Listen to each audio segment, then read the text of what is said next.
Happy to be able to join you. Unfortunately, I have to join you virtually, but we're all used to it, and so we just keep going and roll with the punches.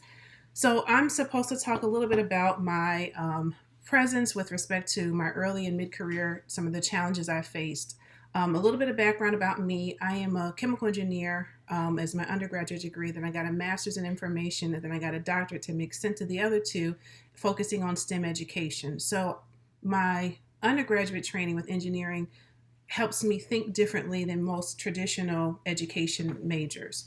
And so, as I approach my career, and just quite frankly, just being a Black woman, I just made sure that I was qualified for the both and. So, when I was in, starting back to when I was pursuing my doctorate at LSU, I looked at what jobs were available and said, okay, I know I'm strong in STEM education, but if I needed to get a job, I knew I was dating someone who is now my husband. If I needed to get a job, what kind of jobs would I be interested in? So I got an internship for free because I had a fellowship and I couldn't be paid extra to work in instructional design and development in that office.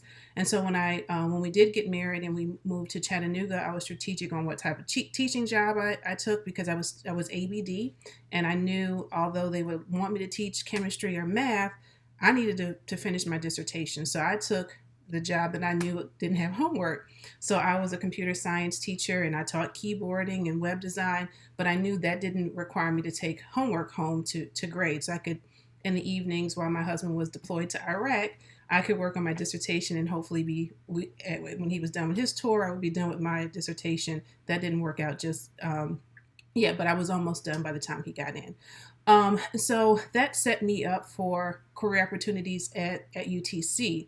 I initially did apply for a faculty position while I was ABD and didn't get an interview, but I went the back door. So I went in and got a position as a senior instructional designer, killed the interview. They were so surprised that I was just like I interviewed as if I was already doing the job. And so that allowed me to gain entry into the university, and people were able to see me differently and say, "Oh, wow!" And then got completed my defended my dissertation and was able to maneuver within the system. And when I was in rooms, when people mentioned, "Oh, we could use somebody who could do that," hey, I can do it. That's what I got my degree in, and so that helped me become the director of STEM education. And one of the things I would say is, if you're in the rooms, speak up. If you have that skill set and you can do it, speak up and say something. And if you know of someone who is in your network who can do it, speak up and say they can do it. I think that helps as well. You're showing your confidence and your skills, and then do it. And then when you're selected, do it and show out and do an excellent job. And so that's what I did. I was granted the position as the director of STEM education, which really didn't have much of a title. So much of a definition of what that was. So I defined it, and so that meant I did social media. To kind of establish a brand as far as what we're doing on campus. I also applied. I inherited a National Science Foundation grant, but then I said, how can we expand this and amplify this work? And so I was able to collaborate across campus, not just in STEM education, but big STEM with other scientists, engineers on campus and off campus to really help create a presence in STEM, and really helped me now after I took a sabbatical. And if you are awarded a sabbatical, or if it's allowed, apply, take it. It was the best gift I could give to myself, because it allowed me, although I was stressed during a sabbatical, but it did allow me to pause, reflect, and pivot. So I realized I was being burnt out as a director of STEM education. I was spread way too thin, had not mastered the power of no, and needed to protect myself from myself. And so I applied for a position at the National Science Foundation, which is a rotator position where I now am a program director.